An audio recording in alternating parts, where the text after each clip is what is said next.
Proverbs 27:6 tells us, wounds from a friend are better than many kisses from an enemy.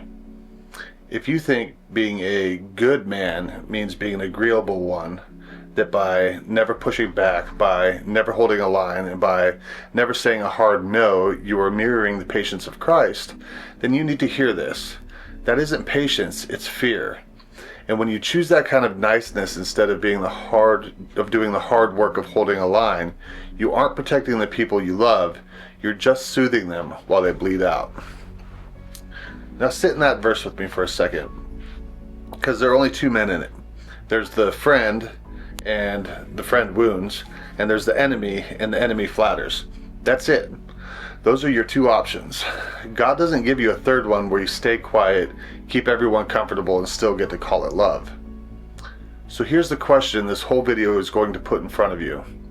Are you correcting the people you love when they need it? Or are you flattering them, agreeing with them, going along and keeping the peace while their life falls apart in front of you? Because the man who can't say no isn't gentle. Biblically, he's not even neutral. He's the enemy in that verse. His kindness is false comfort, and false comfort is killing somebody. There is a line, and it's a line every man has to walk at some point.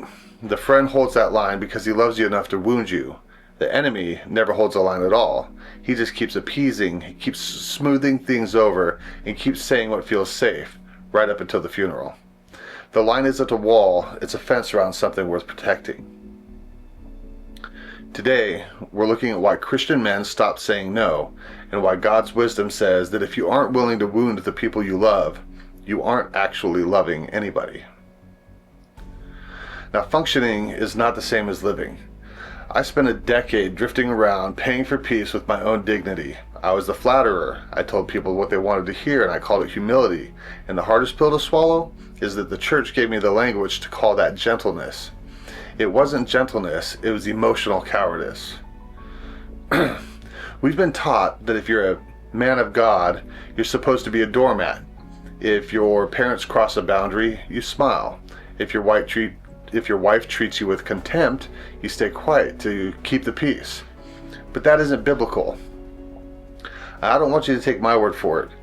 Look at what Paul commands in 1 Corinthians 16, verses 13 through 14. Be alert, stand firm in the faith, be courageous, be strong, do everything in love. Courage and strength, commanded, and then love, set as the governor over it all. The friend wounds, but love is what guides the hand. Now, there's a way to get this wrong, and I need to deal with it head on because most men who hear, have a spine, run straight off the other cliff. Let's take a look at the Greek word praus. I think that's how you see it. It's P-R-A-U-S. We translate it as gentleness or meekness, but it doesn't mean weak. It's a term for a warhorse. A massive, powerful creature that has been trained to hold its power, to rein it in until it's needed. That's praus, strength under control, not the absence of strength. If you don't have a spine, you can't be meek. You're just weak. So here's the cliff. A man hears, stop flattering, start telling the truth, and he overcorrects. He doesn't become a faithful friend, he becomes a cold man. He builds a wall and calls it a boundary. Now, when you go cold, you aren't correcting like a friend. You're stabbing like an enemy who just changed weapons. You're saying, I'm hurt, and now you have to feel the silence until I'm ready to speak. That's not a boundary, that's manipulation. The flatterer kills with soft approval. The cold man kills with silence. Both of them are still the enemy in the verse. Neither one is the friend. And here's where scripture gets uncomfortable. In Leviticus 19:17 it says, do not harbor hatred against your brother. Rebuke your neighbor directly, and you will not incur guilt because of him. Read that again. Do not harbor hatred against your brother. Rebuke your neighbor directly, and you will not incur guilt because of him. God ties your silence to harbored hatred. The comfort you think is kindness, God calls it hatred that you're hiding. To not speak directly isn't the high road, it's how you incur guilt. So the friend's wound is honest, it's transparent. It says, I love you too much to let you treat me like this. I love you too much to lie to you. Think about the men in your life, the men you actually trust. When they tell you something hard, you listen. Why? Because you know they're not flattering you. They're correcting you, and you know it costs them something to do it. That's a friend.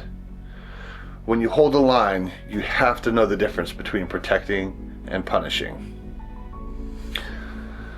Protecting is the friend's wound. It holds the line to keep the house safe. Punishing is the enemy's blade. It holds the line to hurt someone because they hurt you. If you go cold, if you use your boundaries to wound back instead of to heal, you've stopped being the friend. You've just become a more sophisticated enemy. The cold man uses silence as a weapon. The friend uses honesty as a tool. In Ephesians 4:15, it draws the line clean. Speaking the truth in love, let us grow in every way into Him who is the head, Christ. Not truth alone, that's the cold man. Not love alone, that's the flatterer. The growth only happens when both travel together. That's the wound that heals. I see this in marriages sometimes. A man will sit across from his wife, terrified to say no, terrified to point out that she's crossing a line, and terrified that if he speaks up, he's not being Christ-like. So he swallows it. He keeps the peace. He swallows it until he can't swallow anymore, and then he explodes, or he disappears. He goes cold for a week, or 2 weeks, or a month. He calls it taking space. I call it trading one weapon for another. He went from appeasement to the cold blade and never once became the friend. If you are a man of God, you don't get the flatterer and you don't get the cold man. Christ didn't flatter, and Christ didn't go cold. He went to the cross. He was direct, he was honest, and he held the line. Even when the disciples were screaming at him to stop. He wounded the people he loved with the truth every time because false comfort would have damned them. If you want to be the man your family needs, you have to find that produce balance. You need the capacity for war, but the wisdom to keep it in the stable until the moment the wound is the loving thing to do. This requires something we don't like to talk about. It requires risk. When you stop flattering and start telling the truth, the people who got used to your softness won't like it. They'll call you selfish. They'll call you arrogant. They might even call you unchristian. Let them.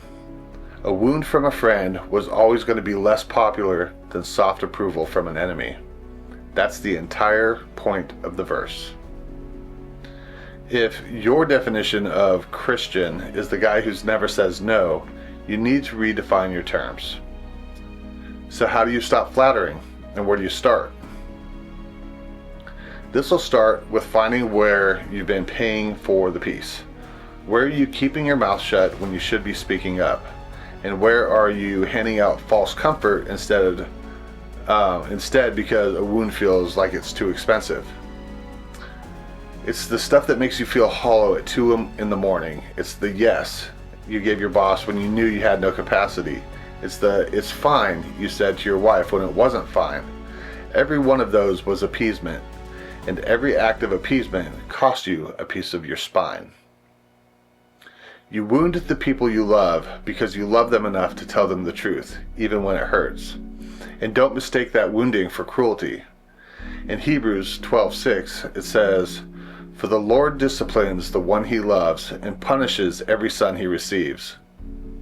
God himself doesn't flatter the people he loves into ruin. He corrects them because correction is the evidence of love, not the absence of it. A father with a spine is just reflecting the Father.